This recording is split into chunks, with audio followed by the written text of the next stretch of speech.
Congo. Edino, image. Edino, image. Edino, image. Edino, image. Edino, image. Edino, image.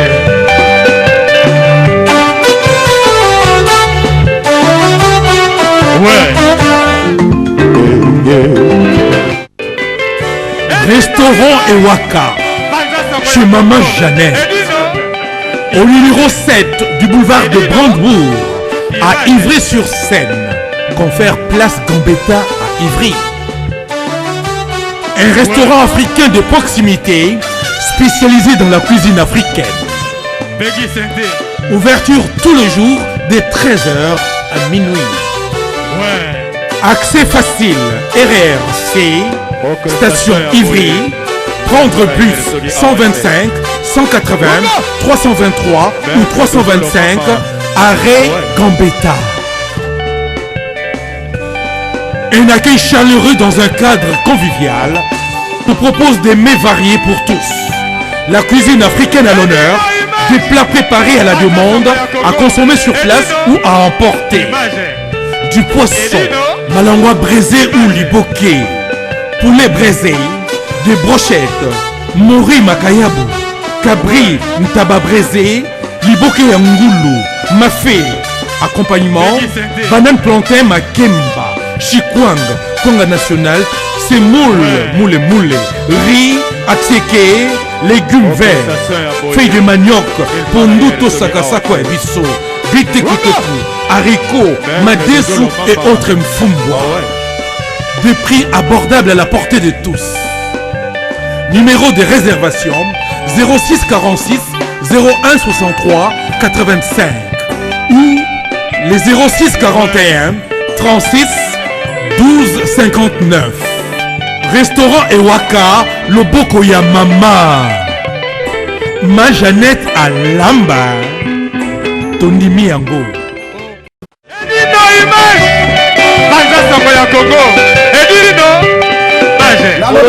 Edino, ngane na zaboué, na biso na leki tous les artistes, na bata commentaire wa kondima na été kene olia ngwa.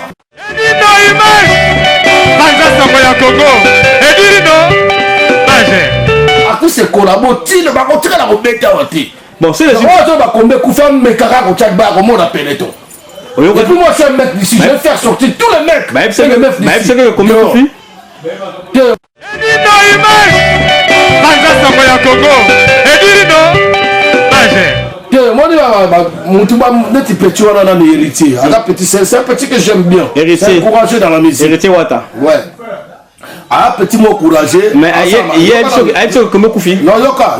T'es dans le yétem dans le bien. Yétem dans le bon alors. Ah ça la m'a donc je ne disconviens pas. Comment la banque a mangé tout. Pas millionnaire. T'es na yoki batwa yebisinga. Yebisio. Qui a joué bétation na Olympia. Tika ba Japon pamba. Au moins, ils ont la position dans le monde.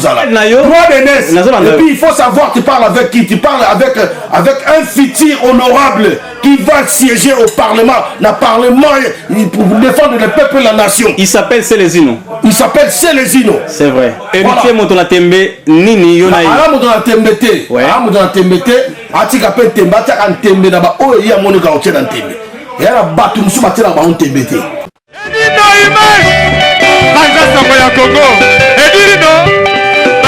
C'est parce que moi, na minute on a porte-parole à la diaspora, na combattant, na quand ba musicien.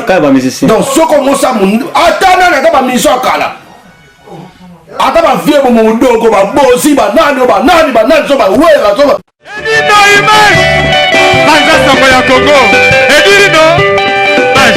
C'est quoi tous les recebateurs ba le bobo, asa Ougandais. Petit on a le bobo solanier, maman na odisikoza. Le bobo. Mère na yo. Le bobo okufa kalaté. Moi c'est mon montou no stoko mekana peuple congolais.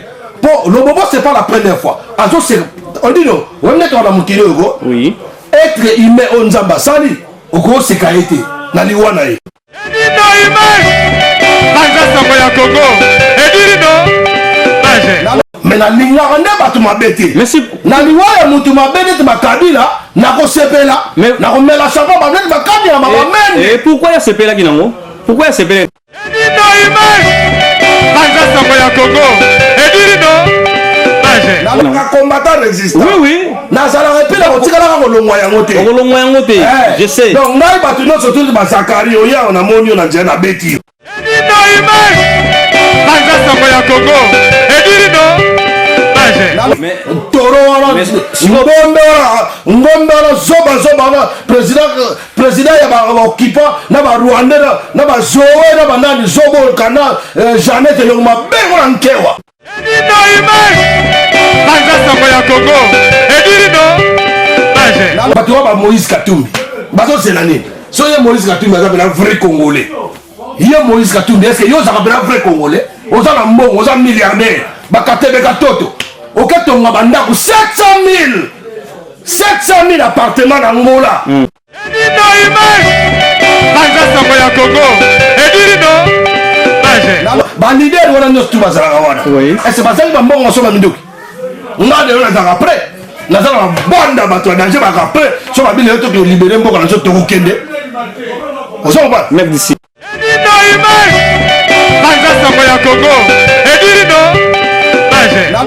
si lelo bazozwa solution te. Pourquoi pas la solution? Bazozwa solution te parce que ndoki wana voyou wana azala voyou Kabila c'est voyou Kanambe Hippolyte oyo mne mwana ntseme abaki ke kombo na ye Kanambe ese nde nabenge Kanambe bona fingi Banza sango ya Congo ediri no te kombanga makasi meka kaka yo héritier meka kaka mabalebizi wana meka ngo kaka meka nabi bana suka na Londres baoye mwana suka na Londres azokanga bafourmi rouge na Afrique du Sud bazokanga Banza sango ya Congo ediri no sikoyo nabi na bato tu otangi bakombo wana pourquoi bazwa les devant te ka yo c'est les une fausse à devant balobi na combat ti leo nde zaboma misuku matanga ba poto leke bele toza droba toza ba milliards na ba millions yo mona te quelque part peut identité écoute-moi d'abord mon frère alobi boye je ne peux pas t'écouter parce que je dois t'expliquer alobi boye attends ngana tiaka les devant parce que nde na zabo j'aime mon pays d'abord Banza sango ya Congo ediri no Saban on va leur pendre toko pendre bango toko boma bango ya boye yango na zo féliciter lelo vous assure ne mwana ntsemi oui mwana ntsemi le président ne mwana ntsemi respect bato nyonso bibulu ya Congo bisika boza respect batondo Banza sango ya Congo ediri no est-ce que c'est les une bezaka azaka aimé? C'est les îles, il est très aimé, son moment qui n'a pas aimé. Oui. Faut mon on a babana. Grand prêtre, ndengeni, d'accord, qui n'a commentaire, tu commentaire ma bé, yo payé là. Et là, donc ce sont des PD. Papa PD, vous avez pas de couilles. Banza sango ya Congo ediri no Autant il faut bien en Colombo parce que je suis un grand enquêteur. Vous avez ce dernier si à la monde. Naza si ya osakanate. Et puis ndé naza bo ba chaîne na bino ebele kalami te misu na okanga. Yo kopela na la bouche te. La bouche a la raison na makambo tiaka kasata la bouche a ndenge mona ngai. Banza sango ya Congo ediri no siko na komo zo kutu moi conscience ya respecter ma maman on a ba sali ba association na ba 94 association bolingo 100% avant d'avoir respecté ba 94 ba responsable ba femme actuelle ba femme de valeur et donc bon ba ça tellement belé aux gens ba association ba dans respecter bango mais na za contre bango parce que belé ba za wana et belé ba za wana tant sur ba boa mabala ba ocha ba papa na ba difficulté et belé aux gens bon au bengani au ban ndako poko bandoka femme moko aux femmes de rideaux verts femmes de règles aux femmes sans caleçon Banza sango ya Congo ediri no le bobo batindaka ya otelanga poison na été soboyebi na bien ngote batindaka ya otelanga poison ka pona makambo kako yo bozo finga papa Tshisekedi ngala intervenir papa Tshisekedi amu to pe on finga ta batinda ya otelanga poison mais ata na féliciter nani mutu na Fabien Ifende apo yemda kangaki Fabien Ifende ana Del Piro bango to na ba maître Churamboma bango bakangi le bobo bakanga le bobo na poison on tire la poison Edino Banza Sango ya Congo Edino Zo était pour moi micro na ngo beta na obeto pena sérieusement pays des lois hein? Ah non pays des lois nous on est protégés parce qu'on est des combattants résistants mais Edino Banza Sango ya Congo Edino non héritier wata na président de Weranson conseil ne peut pas entre bangodi. Ce sont des distractions. Distractions, hein? Ce sont des distractions. Vous voulez distraire le peuple. Oui. Tu as une libération à Mbok.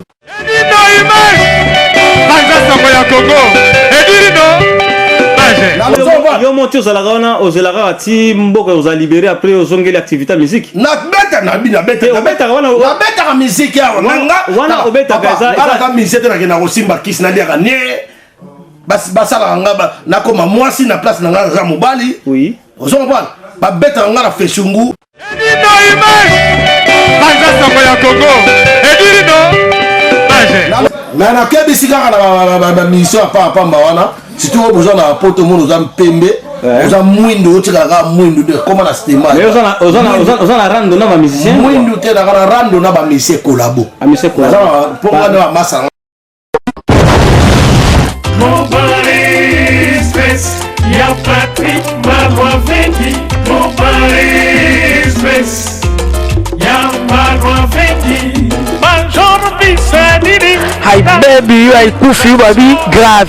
C'est chaud. Et là, Oyinda, Oumela, Soko Oyen, agence Oté, veut dire Oumela T, Global Express, c'est Patrick Malouavengi, Rileon numéro 25, Baby, agence à grave, agence à Mounene, Oyo, Tozoko Tinda, Bakoli na biso na Kinshasa, Bakoli na biso na Angola, Bakoli na biso na Brazza, Bakoli le Koma Kitoko, il faut les canards, Rileon numéro 25, et puis Patrick Malouavengi, Balobi Global Express, Souka l'agence, agence au Soro Yete veut dire au Oumélate, pour la carte agence Oyo, tous dans la service ébélé, routine dans carton, routine dans bilamba, et puis tous allés dans service moko futimbongo, mutaza na kishasa au traitement, au futimbongo, mutakufi na kishasa bako kundaye, kitoko, chez Patrick Malouavengi, balobi service kitoko, Soro ngo Oumela, foya na Rileon numéro 25, na Global Express, Patrick Malouavengi, Souka l'agence,